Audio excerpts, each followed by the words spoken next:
Hey guys, welcome back to FVSD Life. My name's Bronwyn, and for today's video I'm going to be talking about anxiety and depression, and I might be talking about the cause of it as well.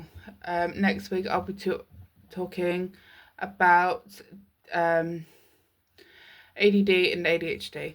So um, I'm going to start off by saying there are trigger warnings because this isn't just something, it could potentially trigger people. That I will put in some links for Samaritan hotlines, for just a couple of other stuff to help if you feel super low about this. Yeah, this is not going to be the best of videos, but we need to spread awareness about it because it's so unbelievably common with people with FVSD. Right, so what exactly is anxiety disorder? It it just simply, well, not really simple.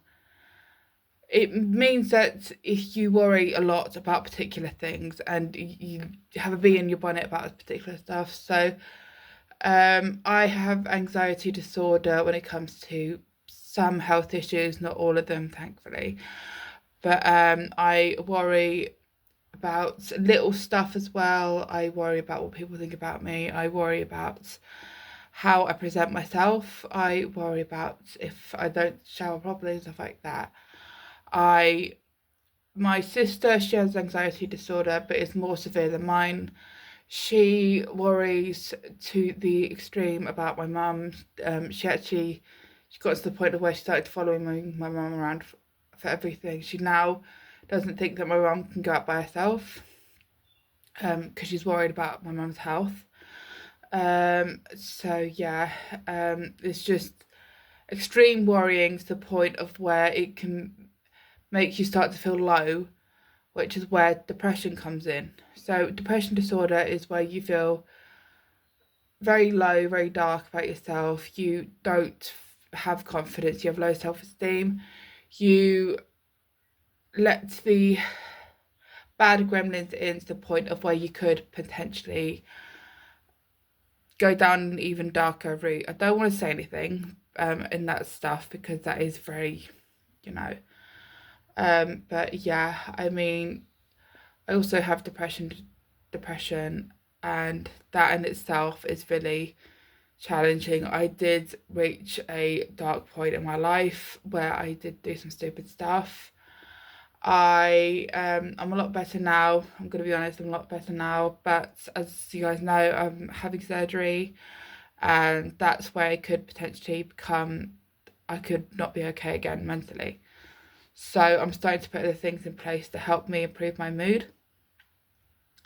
So so the reason why I wanted to talk about anxiety and depression is because so many people with FVSD have some form of mental health issue, which is anxiety or depression. It is so unbelievably common, and if I'm going to be honest, it's I honestly think that every single child has some sort of anxiety or depression. I'm going to be honest, I'm worried about this video because I'm pretty sure there's going to be a lot of backlash with me, my family, and yeah, because I know that people are going to treat me a lot more differently now because they're going to still see me as, I mean, still to this day, when I've told people that I had depression and anxiety, I've been treated differently because they're worried that I'd go off the rails. I have never, it's just, and because of that, it's put me in a difficult spot of whether I should trust particular people.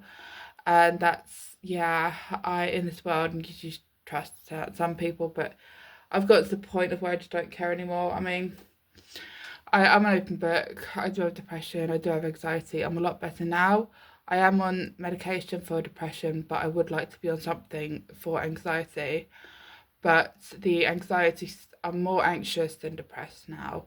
But yeah, so the next thing I want to talk about is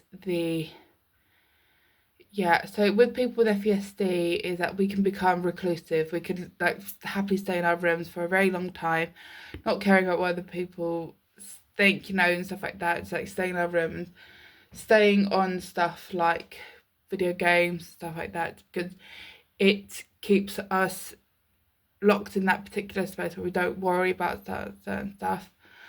As I said, my sister, she takes it to the extreme of where she worries to the point of where she will not let my mum go out by herself. It's so, I still think it's a bit too much. The GP, she's finally on the books to have some sort of mental health issue. My sister, she has asthma as well. When she would start to panic and stuff like that, she would use her inhaler to sort of like start puffing for no reason, even though she wasn't having an asthma attack. Obviously, if you didn't know, doing that a lot, if you're not having any sort of breathing issues, it can damage your lungs severely. And my sister was angry with that appointment because I went with her and I told the doctor, but it was a blessing in disguise because it meant my sister's finally being recognised to have these sort of mental health issues. It's just, there's a lot going on. I wouldn't say she's depressed in particular. I think she's more anxious than depressed. Way more anxious than depressed. I mean, when mum has a seizure, she just immediately starts panicking, even though she knows exactly what to do. But that's how it is in her mindset because of what she's seen. So yeah, I'm now going to start talking about, so saying that, I'm going to now start talking about the cause. So if you didn't know, I actually got referred to Queen Square quite a while ago because I was diagnosed with a functional neurological disorder. So dissociative seizures. I was referred to Queen Square in London because they wanted me to go through a program. I'm just going to do a very brief rundown, but I'm going to talk about it in depth next week. But yeah, so I was referred there, and when I was there, I saw a whole bunch of physiotherapists, psychiatrists. I saw loads and loads of doctors, honestly. I think I saw a nutritionist as well. But yeah, but the main person that I saw was the neuropsychiatrist. She changed my life for the better. But what she said to me about my mental health issues, I still don't completely agree with it. But when you think about it, it does make sense. But I don't agree with it. I don't want to agree with it because it means it means that it's my mum's fault, and I don't like saying that because when it comes to me, I don't blame her for anything. So what the neuropsychiatrist said, when it comes to anxiety and depressive disorder, it's about environmental factors. So, and it's a form of childhood trauma. It's because I've seen my mum having seizures. Even if she's tried to hide them, she will still come out. She'd be in the post-ictal phase, so she'd still be, her brain is still cotton wool like. She's still speaking a little bit gaga, still a little bit befuddled, stuff like that. She's still not making sense. Even when she still goes, oh no, I'm absolutely fine, I know there's something's not right. Like I said, if you know me really well, you know that I have seen quite a few major seizures of my mum, and we have always had to manage because we don't have any family around. But yeah, she said witnessing my mum having seizures and being a carer for my mum is a form of childhood trauma. It's an environmental factor. It caused mental health issues, and I simply just said to her, no way, because it's not my mum's fault. And she said, I'm not saying it's your mum's fault. She didn't intentionally start having seizures. I'm just telling you because I was sat there, I was telling her my whole story. And because obviously she needs to know as much as she can because she's a neuropsychiatrist. And so, yeah,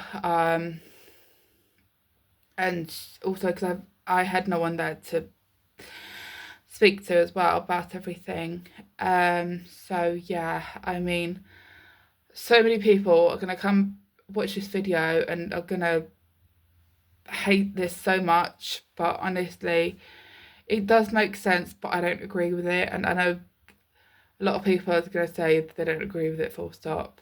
But it's just, yeah, what I'm basically trying to say is, because I know loads and loads of parents, they know their triggers, they know when they're about to have a seizure, so they tend to put things in place like go to another room and have the seizure, or they get people to come round and look after their child while they go and have a seizure.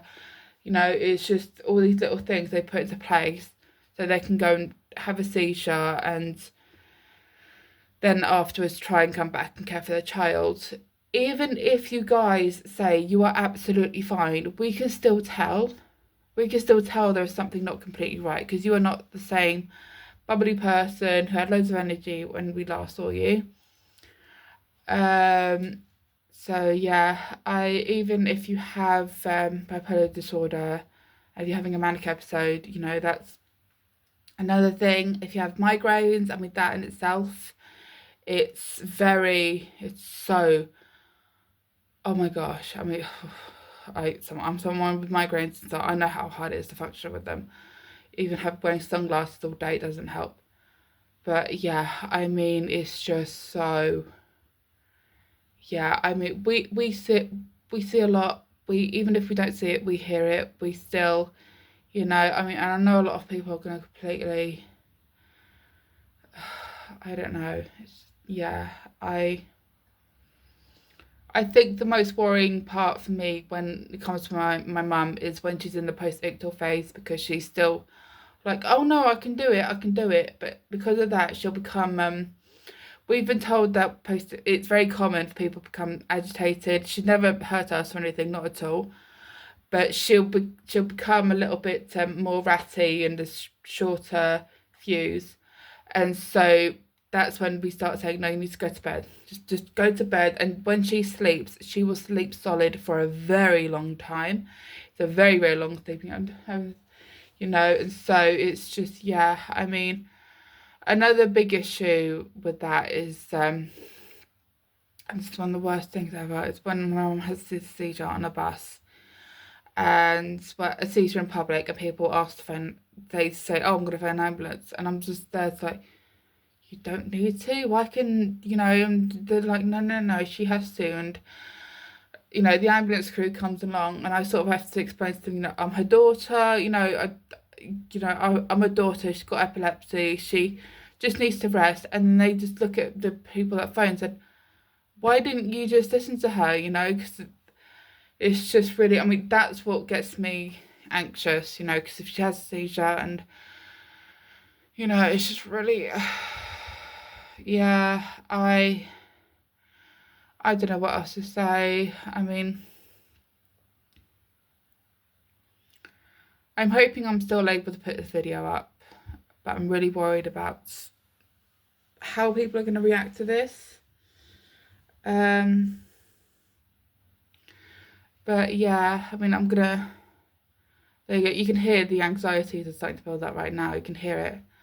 But yeah, so I'm going to wrap this video up by saying, I hope you enjoyed this video. Hit the thumbs up and subscribe to my channel. I did notice that the Department of Worker Pensions video, it was really popular. I think I looked at it this morning. I had about 90 views, so that was quite amazing to wake up to. So it would mean if a world if people would subscribe as well.